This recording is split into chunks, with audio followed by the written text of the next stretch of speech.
Hola, ¿qué tal? Yo soy Mahomed Alid Vega, maestro de primaria, y en esta asignatura de Psicología Educativa estudiaremos un caso práctico relacionado con la prevención del abuso por maltrato infantil por omisión de cuidados. Y bien, todos los docentes y trabajadores de la educación, aun si trabajamos en una escuela de sostenimiento público o privado, tenemos la obligación tanto moral como expresamente legal de velar por el interés superior de los niños y las niñas, especialmente a tener una vida libre de violencia, toda vez que actos de abierta agresión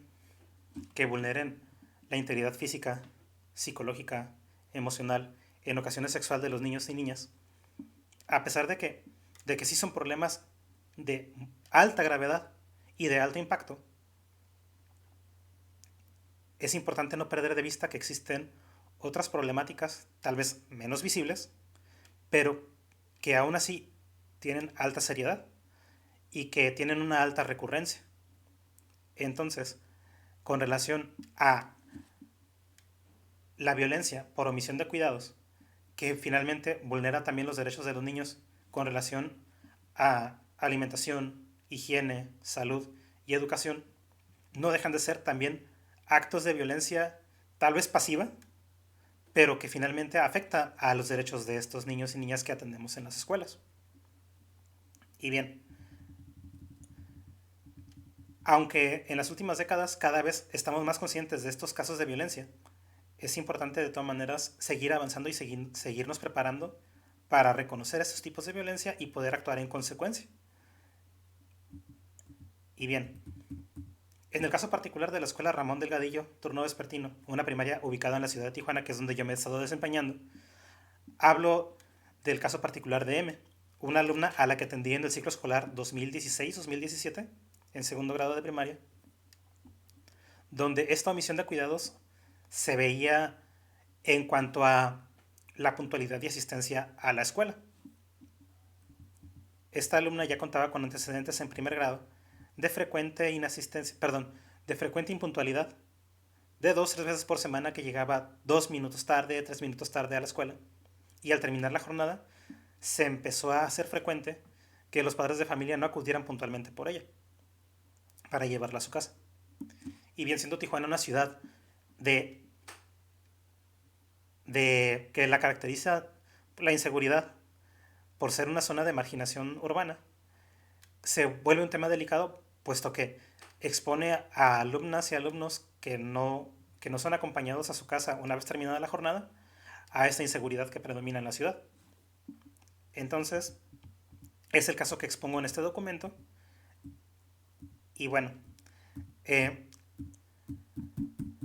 el objetivo de este documento es por partida triple. En primer lugar, definir a qué nos referimos con este concepto de maltrato infantil por omisión de cuidados, presentar este caso anecdótico, que es donde quisiera profundizar en este video, y finalmente contrastar las acciones que tomamos como escuela para determinar si se tomaron las acciones conducentes para resolver el particular. Y bien, dentro del marco teórico, tuve la oportunidad de revisar alguna bibliografía mm, de origen, de origen extranjero. Sin embargo, eh, me interesaría más centrarme en cómo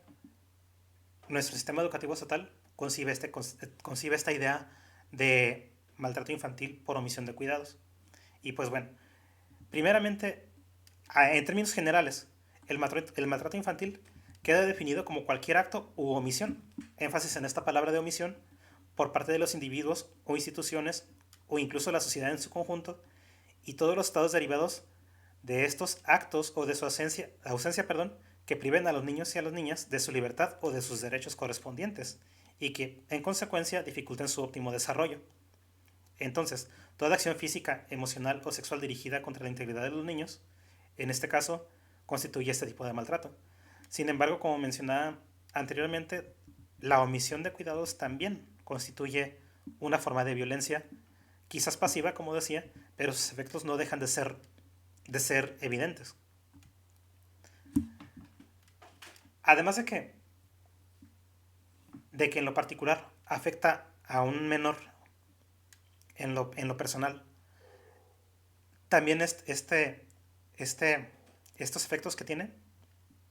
finalmente terminan también por impactar a la sociedad en su conjunto. Si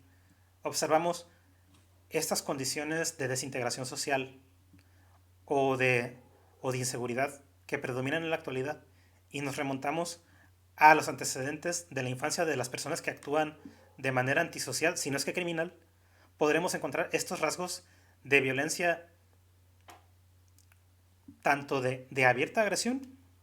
como de la omisión de los derechos y del cuidado de los niños. Tarde o temprano, estos casos pueden provocar traumas psicológicos que tarde o temprano también se traducen en problemas de salud.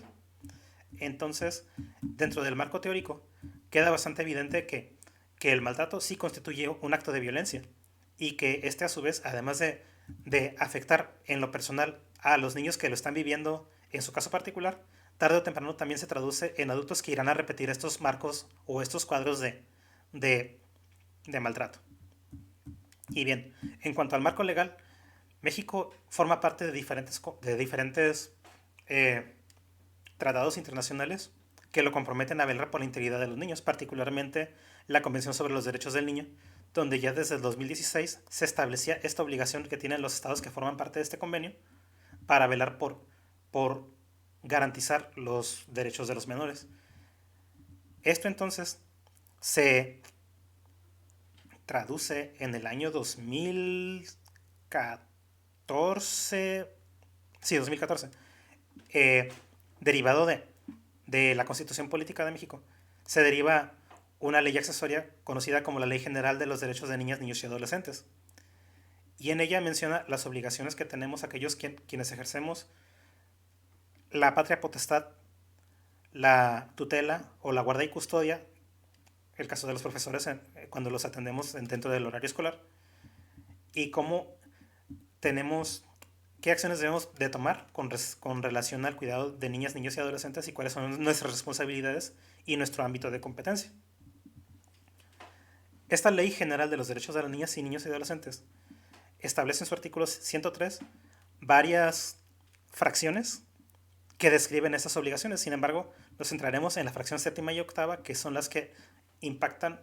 a la responsabilidad que tenemos los docentes. Y pues bueno, una de ellas es protegerlos de toda forma de violencia, maltrato, perjuicio, etc.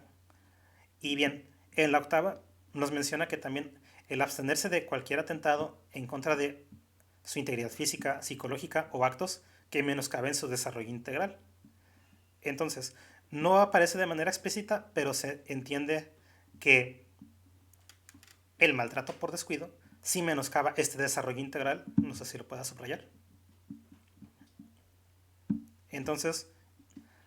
por ley tenemos esta obligación expresamente ya decretada desde el año 2014. También a su vez, el Código Penal de nuestro estado de Baja California sí prevé como un delito estos actos de omisión de cuidados. Las define como todo acto de omisión que sea detectado a través de los centros escolares y que vulnere cualquier derecho humano o atente contra la integridad física y psicológica de los niños, niñas y adolescentes del sistema educativo, deberá ser notificado por cualquier medio o nivel educativo correspondiente. Y bueno, para quienes somos docentes de primaria, nos toca ver el caso de que cuando estos niños no son recogidos a tiempo, sí les impacta emocionalmente porque les genera esa ansiedad y ese estrés de abandono. Y bien, esta omisión también se especifica como al que omita prestar auxilio a un menor expósito o abandonado o incapaz que no pueda valerse por sí mismo, o a quien se le encuentre herido, inválido o desamparado. Énfasis en esta última palabra entonces, ya que al no presentarse puntualmente a recoger a sus alumnos, sí los deja en un estado de desamparo y de vulnerabilidad ante esta inseguridad que, por desgracia, impera en nuestra ciudad. Y bueno, en cuanto a la resolución del problema, pues desde el primer grado ya el director de la escuela tenía conocimiento del caso. De hecho, ya había hecho acuerdos verbales con los padres de la alumna M para que ellos se hicieran cargo de cumplir con sus responsabilidades. Sin embargo, ya en el ciclo escolar 2016-2017, cuando yo la atendí en segundo grado, por allá el ciclo escolar comienza en agosto, por allá del mes de octubre, ya se empezaron a dar otra vez estos casos de que al terminar la jornada no se presentaban a tiempo por ella. Y también se repetía la situación de que no había algún número de teléfono o con quien comunicarse para asegurarse de que ya vinieran en camino para recoger a la menor. Cuando se dio la primera incidencia de que transcurridos 20 minutos de la hora de salida y ya la escuela se encontraba prácticamente desierta, levanté el reporte por escrito, se lo entregué al director y a la primera oportunidad se lo entregamos al padre de familia para que lo firmara de enterado. Nuevamente se refrendó el compromiso de estar al pendiente de la menor y sin embargo 6 semanas después, por allá del mes de últimas semanas de noviembre, primeras de diciembre, cuando ya está en vigor el horario de invierno y cuando ya se oscurece a horas más tempranas y esta inseguridad se incrementa, hubo una reincidencia de ya transcurridos 30 minutos de que ya había ya transcurrida la jornada escolar y no se presentaban a recoger a la niña. Fue entonces que cuando ya con la anuencia del director y con el conocimiento de todos estos antecedentes, se le hizo el llamado a la patrulla de violencia familiar para que se hiciera cargo del resguardo de la menor. Transcurrieron 15 minutos, se hizo presente el agente de policía, se le entregaron copias fotostáticas de los reportes escritos que ya se habían levantado y de los antecedentes que precedían para que tuviera conocimiento del caso. Y cuando se encontraba en el proceso de elaborar el acta de hechos que tendríamos que firmar director y profesor como testigos del caso, finalmente se apersonó la madre de la niña y pues no le quedó más remedio que firmar esta acta de hechos. Y el agente del ministerio, perdón, el agente de policía se hizo cargo de amonestar verbalmente a la maestra, a la madre de familia, haciéndole saber cómo estos casos de omisión sí constituyen un delito y haciéndole la advertencia de que en caso de reincidencia sí tendría que llevarlo a las oficinas del Ministerio Público para ya levantarle una denuncia formal sobre este caso. Entonces, después de esta situación, el resto del segundo grado escolar, con la alumna ya no se presentó un caso similar y de hecho tampoco con sus compañeros de clase. En los años siguientes, donde ella ya fue atendida por otros maestros y en las reuniones mensuales que tenemos en la escuela para atender los casos de particular necesidad de atención de los alumnos, ya no se volvió a repetir esta situación, tampoco con sus compañeros de clase. Entonces, al comparar estas acciones que llevamos a cabo como escuela con aquellas que están previstas en los protocolos de prevención de violencia contra menores relacionadas con prevención, en este recuadro que estoy tratando de mostrar en pantalla, se relaciona con la observación activa. En un segundo, la detección, es decir, mantener canales de información y de comunicación para detectar oportunamente estos casos. Y la atención, es decir, los procedimientos que prevé este documento, se implementaron de manera puntual y eso permitió solucionar la situación. Y a su vez, que por lo menos no se replicara el caso con sus compañeros de clase hasta concluido el quinto grado escolar que terminó la alumna en el mes pasado de julio y que está a punto, de hecho, este lunes 29, de iniciar su sexto grado de educación primaria. Esperemos que el caso ya no se continúe repitiendo. Pero bien, en cuanto a las conclusiones, al centrarnos en un caso particular, pudiéramos dar simplemente una respuesta de negativa o afirmativa de que si se atendió la situación y que si se logró prevenir